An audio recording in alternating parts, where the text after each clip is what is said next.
একজনে রাজনীতি করে না, তাকে গালি দেওয়া, আর একজনে আল্লাহ কোরআনের বর্ণনা দেওয়া রাজনীতি পছন্দ করে না, তাকে ছাড় দেওয়া। কোরআনে রাজনীতি নেই? তুমি কি জানো কোরআনে? তুমি কি বুঝো কি কোরআনে? আমার রসুলকে আল্লাহ কোরআন দিলেন 40 বছর পর, আর তুমি 27 বছরে সব বুঝে বলাবা। আর সেই রসুল যার কোন তুলনা নাই, কি পরিমাণ সততা মেধা, যার জীবনে একটা মিথ্যা কথা নাই, 40-এর পরে কোরআন শুরু, পুরা কোরআনটা রসুলের সিনায় আসতে সময় লাগছে 3 দিন। কয়দিন? আন্দাজি আমি কিছু 3 দিন। আল্লাহর রসুলের কাছে কোরআন আসতে সময় লাগছে কত? 23 বছর। রসুলের কাছে কোরআন আসতে সময় যদি 23 বছর লাগে, তুমি এটা রাতারাতি বইরা মুখছে এত সোজা? দিল্লি বহুত দূর। রহমতের নবীর কাছে কোরআন আছে 40-এর পরে, তাও এক রাত্রে আল্লাহ দেন না। লৌহে মাহফুজ থেকে আল্লাহ একত্রে প্রথম আসমানে দিয়েছে, ওখান থেকে প্রয়োজন অনুসারে অল্প অল্প অল্প অল্প করে 23 বছরে দিয়েছে। প্রথম আসছে কোরআনের 5 আয়াত, ইকরা বিসমি রাব্বিকাল্লাযী খালাক, খালাকাল ইনসানা মিন আলাক, ইকরা ওয়া রাব্বুকাল আকরাম, আল্লাযী আল্লামা বিল কলম, আল্লামাল ইনসানা মা লাম ইয়ালাম। এই 5 আয়াতের সাফরে নবীজির দিছে সাফ, এই 5 আয়াতের সাফে নবীর উঠছে জ্বর। বুখারী শরীফের বারা নবী বলেন, আমার ঘরে মরণের কষ্ট শুরু। জিবরাইলের খবরই নেই 3 বছর। কয় বছর? আর আয়াতটা এতই আইয়ে না। আমি যে 5 আয়াতের সাফের ভয় পাইছি, জ্বর উঠে গেছে, মরণ মরণ ভাব এসে গেছে আমার ভিতরে, আমি ভয় পাইছি, মনে হয় আজরাইল আসছে আমার ধৈর্য ফেলাইব, এমন অসুস্থ আমি হয়ে গেলাম। মাত্র 5 আয়াতের এই অ্যাকশন 3 বছরে জিবরাইল আর আয়াত লয়ে আইয়ে না, দীর্ঘ 3 বছর পরে নতুন করে জিবরাইল আইয়ে আবার দেখা করলো। ইয়া আইয়ুহাল মুদাসসির কুম ফাআনজির রাব্বাকা ফাকাব্বির ওয়া সিয়াবাকা ফাতাহহির। ভালো করে বুঝো, বর্তমানে কোরআন শরীফটা হাতে নিলে 250 গ্রাম ওজন নাই, কিন্তু এই কোরআনের ওজনটা হাকিকতে কত? হাকিকতে কোরআন শরীফের ওজন কত? জমিন বলে আল্লাহ আমরা পারবো না, পাহাড় বলে পারবো না, আসমান বলে পারবো না। আল্লাহ কয়, জাহেল মানুষের মাথায় চাপায় দিলাম কোরআনটা, তুই বোঝা বহন কর, আর যদি করিয়া চলতে পারো তোর সম্মান আমি সবার উপরে দিয়ে দিব।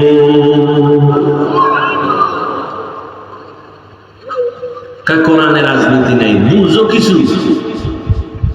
আরে আল্লাহ পাক কোরআন শরীফে বিশাল সূরা রাখছেন, রাজনীতির আলোচনার সূরা। ইউসুফ নবীর সূরাটা তেলাওয়াত কর, পুরো সূরার মধ্যে রাজনীতি রাজনীতি রাজনীতি। তবে তুমি যে দুর্নীতি আর ভেটনীতি আর 2 নাম্বারি করো, এই রাজনীতি আল্লাহর কোরআন আর ইসলামে নাই। সুলাইমান বিলকিসের ঘটনা আছে, সব রাষ্ট্রনীতির আলোচনা। খুঁজো,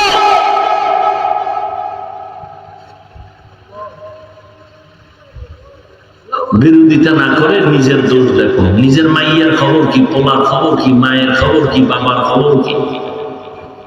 নামাজ পড়ছনি ঠিক মতো, মা পড়ছেনি, বাবা পড়ছেনি, ফজর পড়ছনি, এশা পড়ছনি, জোহর পড়ছনি, আসর পড়ছনি। তোমার কবরে তুমি চলে গেলে কোনো হিসাব যাবে না তোমার কবর, তোমার জবাব তোমাকেই দিতে হবে। আরেকজনের পেছনে পড়ে আছো, তোমার হিসাবটা কবে করবা? অন্যের হিসাব নিয়ে দিন কাটাইলা, তোমার হিসাব কে করবে? আল্লাহ যেদিন বলবেন ইকরা কিতাবাকা কাফা বিনাফসিকাল ইয়াউম আলাইকা হাসিবা, নিজের হিসাবটা নিজে কর।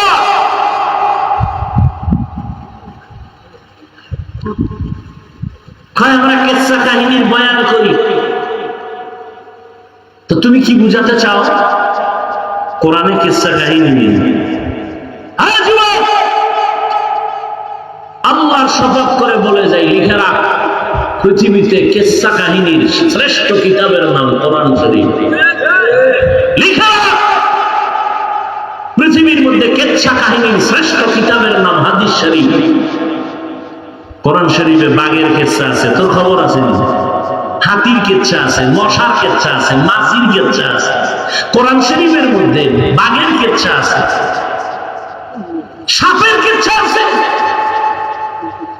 কি আছে না? এরা তো বুঝবে না। ও খালি কে মেডিসিন খাওয়াই দিছে যে বিরোধিতা করবে, মানে তোর কপালটা পড়বি, তোর মা বাবার কলিজারের জ্বালায় দিবি। একটা আলেম কখনো বলতে পারে না তুই খালি আলেমের গালি দিস, কখনো বলতে পারে না।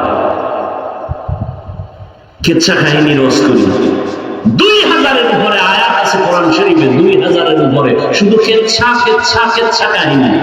তুমি কি বুঝো?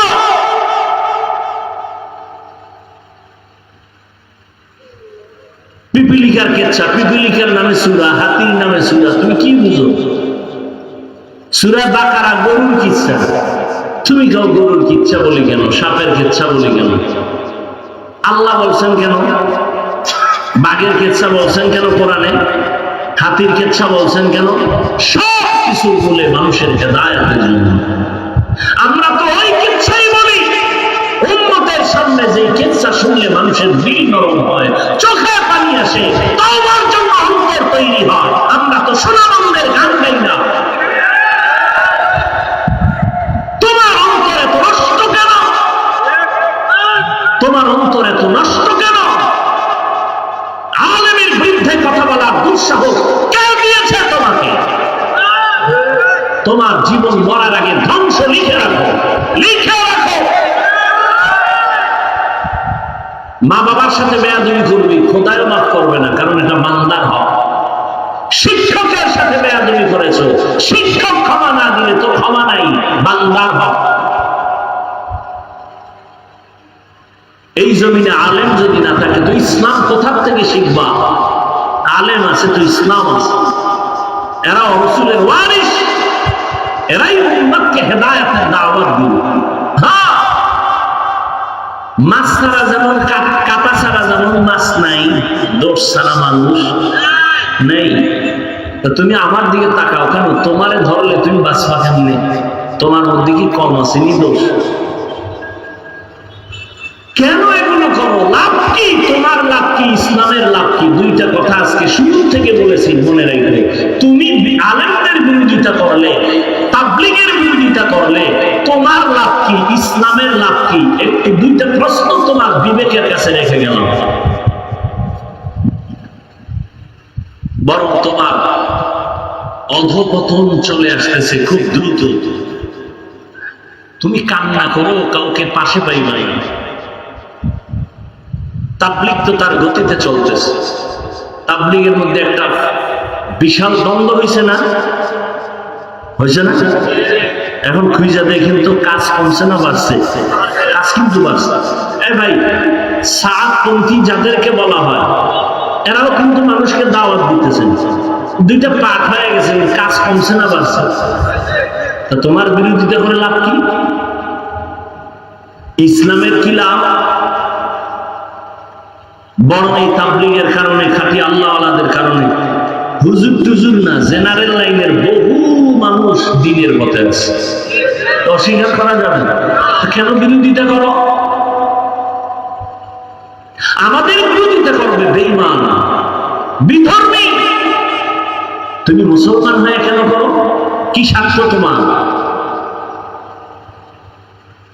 দিলকে বড় বানাও, মানুষকে বুকে লাগাও, আলেম পাইলে সালাম দাও, দোয়া চাও, দূরত্ব কমায় দাও, দেখবা ইসলামের অনেক ফায়দা হবে ইনশাআল্লাহ।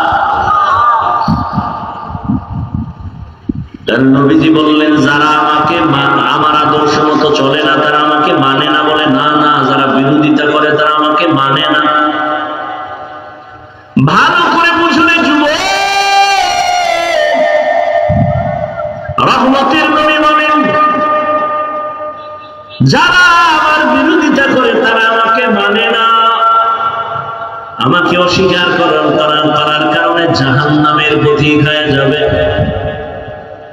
আল্লাহ বলেন আমার নবীকে আমি রহমত করে পাঠাইলাম, ওয়া মা আরসালনাকা ইল্লা রাহমাতাল লিল আলামিন।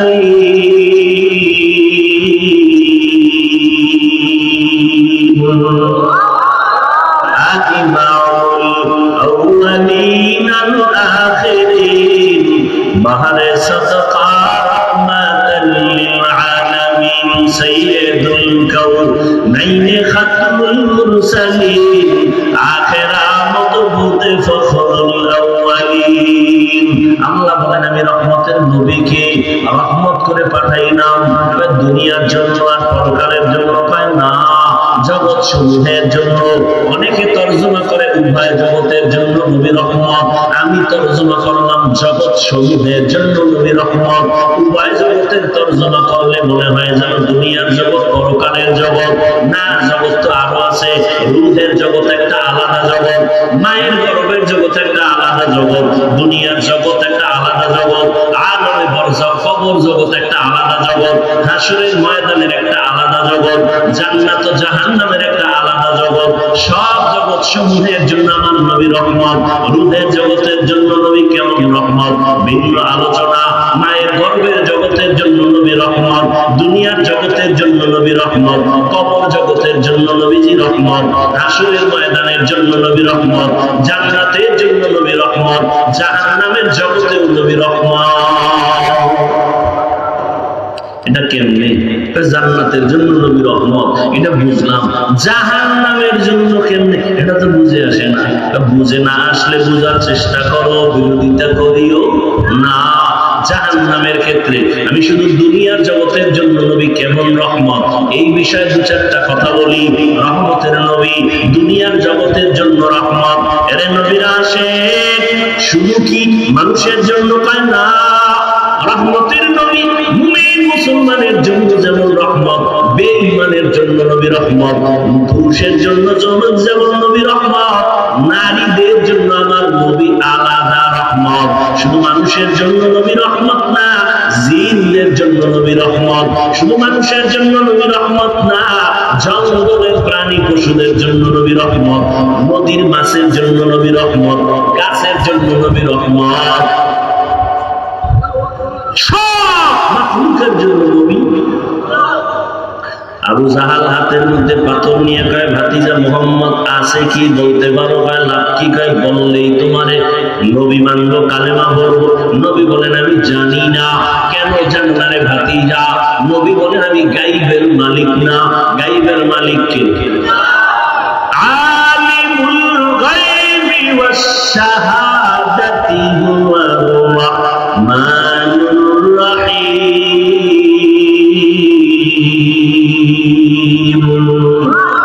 গাইবের মালিক কে? আর কেউ? যদি আমার পীর গায়েব জানে এর নাম শিরিক।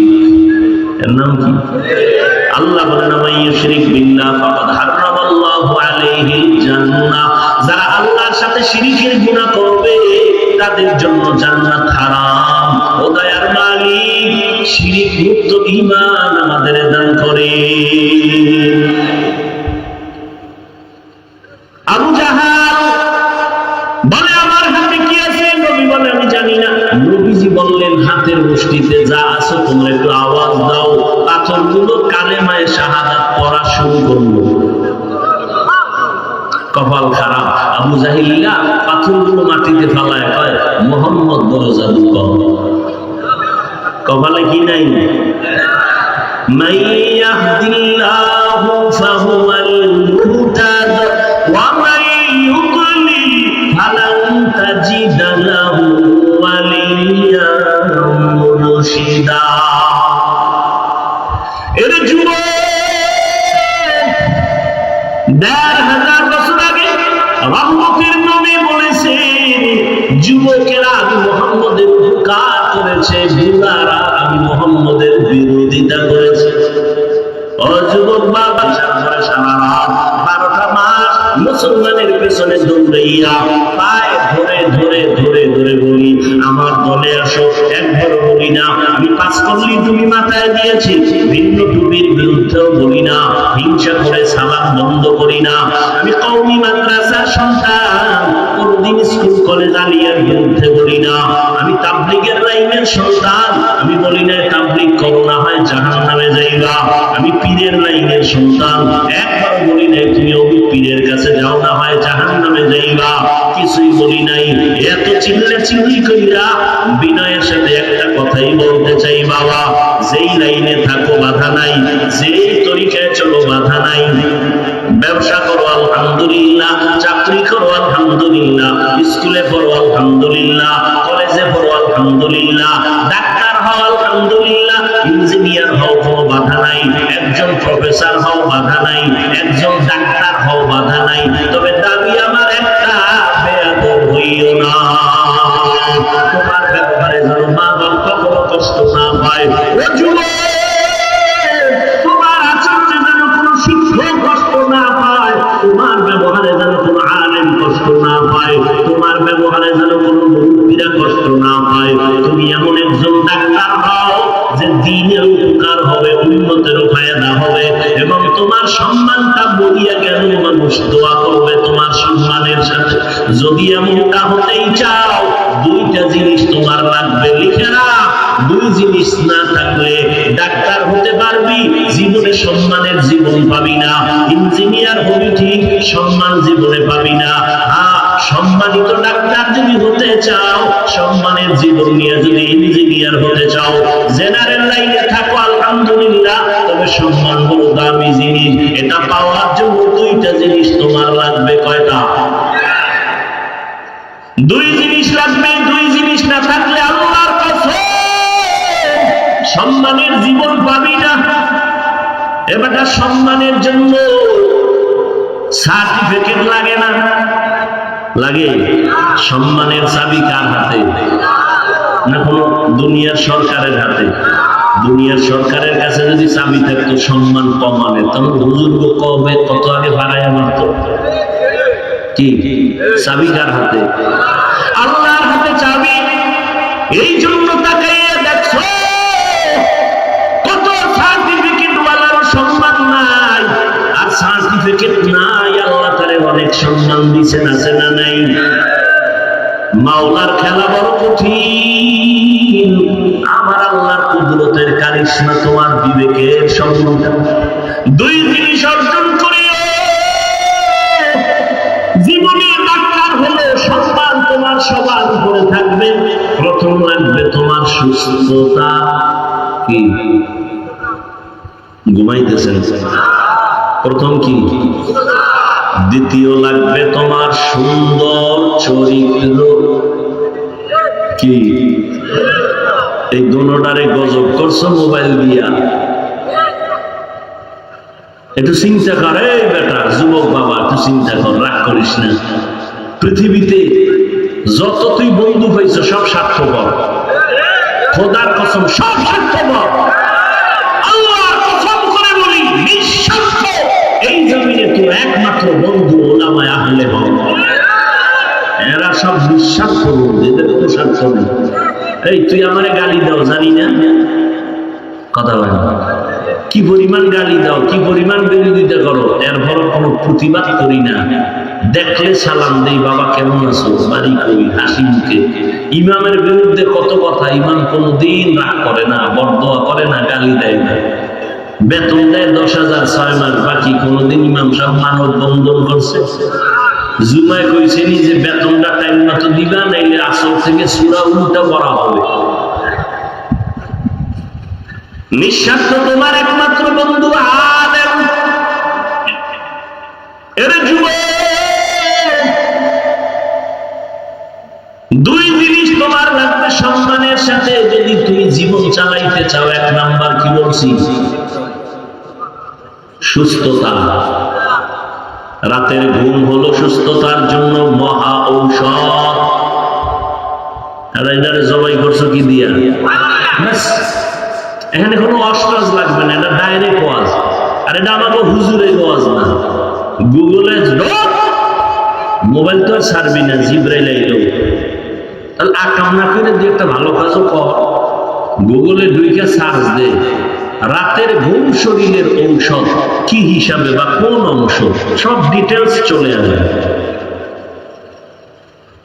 রাতের ঘুম শরীরের মহা ঔষধ, তবে রাতের প্রথম অংশ না, শেষ অংশ না, মধ্য অংশের ঘুম হলো শরীরের মহা ঔষধ। তুমি চরিত্র এত সুন্দর, একটা কলঙ্কের দাগ নাই, কিন্তু চাকরি পাইছো ভালো, বেতন কত হাই স্কেল, কপাল খারাপ, তুমি অসুস্থ। এক সপ্তাহ নাই, কেউ নাই, কেন কয় স্যার অসুস্থ, করে রিজেন দিতে বল। তাহলে সুস্থতার দাম কত? কিন্তু তুমি সুস্থ, তোমাকে মেডিকেলে বারবার চেক আপ করার পরে এক বিন্দু কোনো রোগ ধরা পড়ে নাই, কিন্তু রোগ আছে একটা, চরিত্র